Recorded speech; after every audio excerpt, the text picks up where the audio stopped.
Good afternoon and welcome to the WAVY Digital Desk. I'm your host, Sarah Good. Today we're going to be talking about the emergency blood shortage the American Red Cross declared earlier this week. We're going to talk about the local impact with Riverside Health System's Dr. Munn about what this means for hospital centers around here, as well as what this means across the country, especially as we're heading into, busy hurricane season and issues that we could face, going into August. So I'm going to bring on Dr. Munn now. Dr. Munn, thanks for joining us this afternoon. Yeah. Can you just start by talking about, I know it's general, but how important blood donation is? Well, it has always been absolutely critical, but as technology has improved and all of the medical advances that we've had, there's just nothing as helpful in terms of taking care of injured patients or lots of other medical problems as having blood available and blood products available. And we spoke about 6 months ago when the American Red Cross was also facing an emergency blood shortage, and they were also saying they had the lowest amount of donors in about 20 years. Now here we are, and they're saying that about 25% of their inventory dropped last month in July. I know summer shortages occur, but what does it really mean to be having an emergency blood shortage now? Well, you're right. It's always a little bit of a shortage in the summertime, both because of a drop off in donations and also we use more blood because more people get injured in the summertime. But yes, in a critical situation like this, where they are actually looking at a decrease in the amount of blood they have on hand and a drop off in donations, that's when the Red Cross really has to pull the trigger and make it an emergency concern. And in order to do that, they're basically limiting their ability to supply various hospitals and other centers that need the blood products. And so our normal orders would be shorter, smaller orders than we would normally expect and what we normally use. And how does this work? Is it supplementing what you all have at Riverside?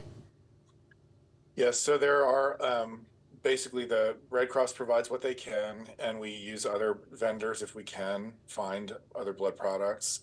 But everybody has the same shortage concerns really across all of the different opportunities to access blood products. And then they limit what they give us on our normal ordering basis and what we keep on the shelf. And then we get approval for emergency release if we need beyond that level. And talk about having supply at the ready. As head and director of trauma services, how important is it to have blood available for any trauma that's coming in? Well, in particular, this shortage is affecting the type O blood, and that's the one that we use for emergencies. So that's when, those are the universal donors that we can use on any patient that comes in. And when that happens, when we have an emergency or a trauma or anything that's urgent like that, and we don't have time to test the individual patient receiving the blood, then we need the type O blood to give to those patients. And that's where it becomes critically important for what I do in trauma. And they said that, over the country, really 100 plus, donations and, 100 plus drives, have been canceled maybe for heat related, for, her storm related reasons. When all of those, situations are impacting blood donations and drives, I imagine as August comes and there's even more, possible storm damage or storms kind of brewing up, especially in the East Coast region, that could make another impact. Absolutely. And that's why we need to, while we're not, well, I mean, I know there's a storm heading this way, but It's while luckily we're it's going a little bit more west, not, so. right. While we're not having storms, while we do have the opportunity to make those donation centers full, that's when we need to get everybody, out of their homes and out to give the blood that they can when they can. And do those drives make a difference, whether it's just a small drive at a company or a drive, just one day in the summer, hosted by a city? Does that really make an impact? It absolutely does. I mean, it all adds up, and it's, we really should have every chair full at every donation site if we, could make it that way. And the other thing is that it's not just folks who have type O blood. We need every kind of blood product that we can get our hands on. They'll all be useful. So even if you aren't the right blood type for this particular shortage, it still helps for us to have blood available, because then if someone does have your specific blood type, then it gives us the opportunity to help those patients as well. And I imagine if you have more of a rare blood type, that need goes up exponentially for for you to donate. It does. And it's, the other thing that's critical right now is the same thing as the last time we spoke, which is platelets. And that is also primarily useful for, in what I do for emergencies and injured patients, but it's helpful in a lot of other regards as well. And we've been on a nationwide shortage of platelets for really since before the pandemic. And so that's continued, and we still need those donations as well.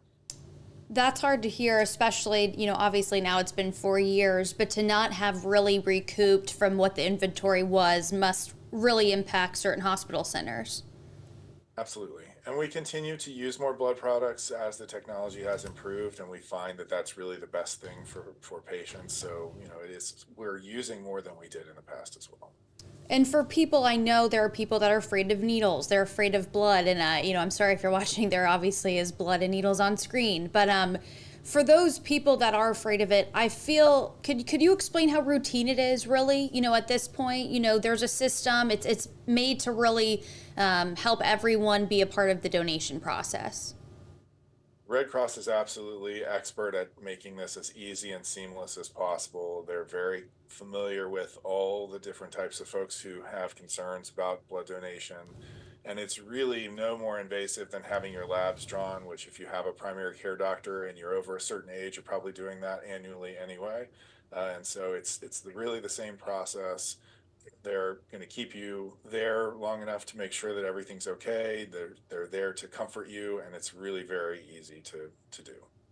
And I know that you don't want to get to this point at Riverside, but I'm sure hospital centers across the country, and as well as the American Red Cross, if they're lowering distributions, do you have to start making calls about who you're using blood products on, or do you just sort of use until the inventory drops, which is sort of why we're in the situation now?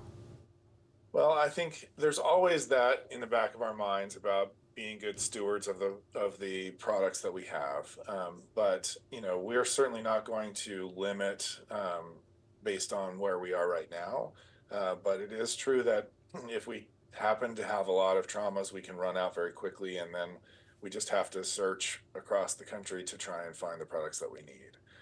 But it's certainly something that we're always keeping in mind, and we are make certain that we don't needlessly use blood products, unless we absolutely have to.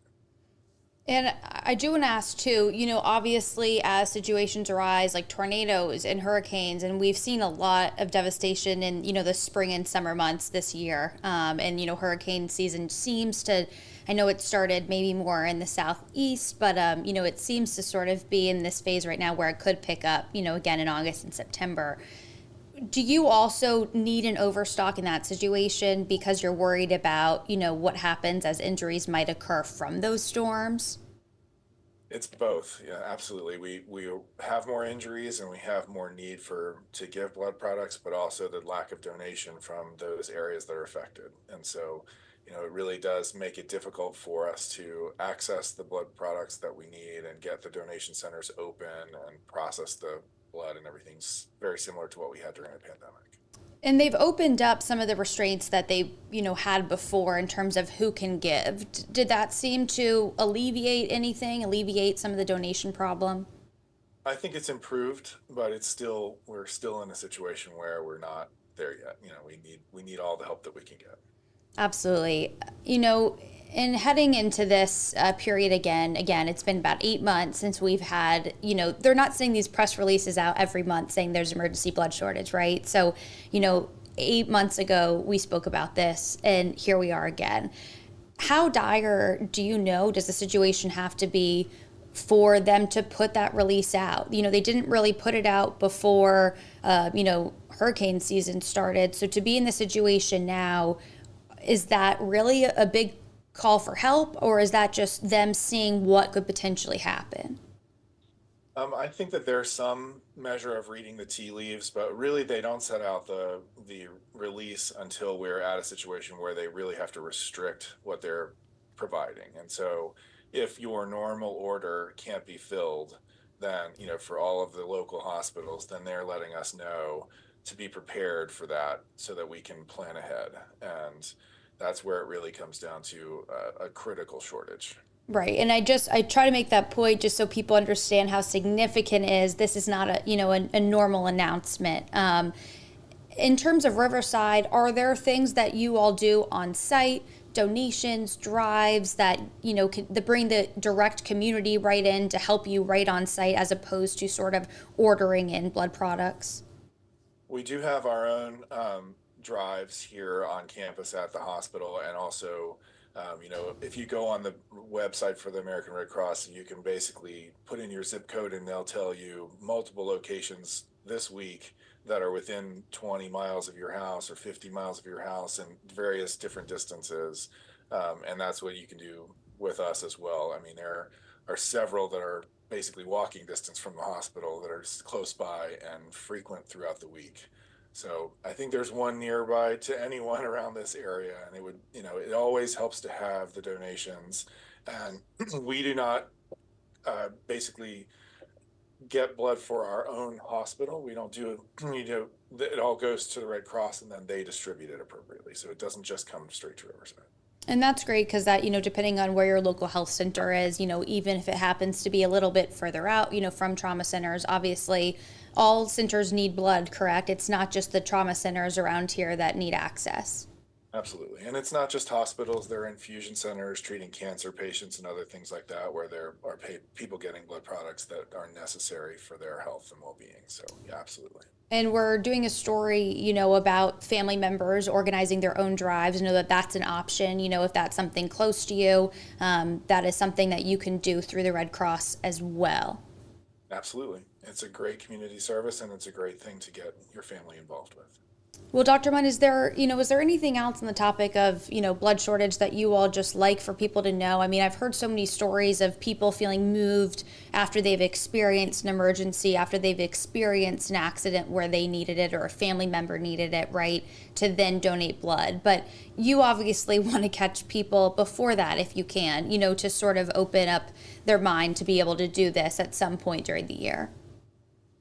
I really just think that it's something that everyone should think about all year round. And, it does seem like an inconvenience, but if you actually try it one time, you'll see that it's really very straightforward and very easy to do. There are lots of opportunities throughout the day and into the evening at several locations, probably near your home. And so I would say just get out and do it once and see how easy it is. And then you'll become a donor for life, someone who continuously donates. Right. They're trying to make it convenient for you to fit in your schedule. Absolutely. And I know that here at WAVY, we do blood drives as well, to fit it in. I think there's some video that played of a mobile, if you will, Red Cross van that does drive around, that does have that accessibility. Well, Dr. Munn, thank you so much for talking with me this afternoon. Is there anything just going forward into this season that you'd like people to be aware of? I mean, the one thing I do want to say, with hurricanes, we always hear that some of the worst injuries actually occur from the cleanup, occur from, people trying to take care of things in their own home. In the trauma services department, is that something that you sort of Absolutely. Stay away from the chainsaws and things like that, and getting on ladders. Those are all very dangerous activities, and, try to let professionals handle those things and get help. And don't do any of those risky activities, because again, this is a bad time to get injured when you're in the middle of a blood shortage. Absolutely. Well, Dr. Munn, thank you so much again for speaking with me on this. Hopefully we're not going to have to circle back on this again, but I appreciate you stressing the need for blood shortage with us and talking about this Red Cross blood shortage emergency. My pleasure. Thanks for the opportunity. Absolutely.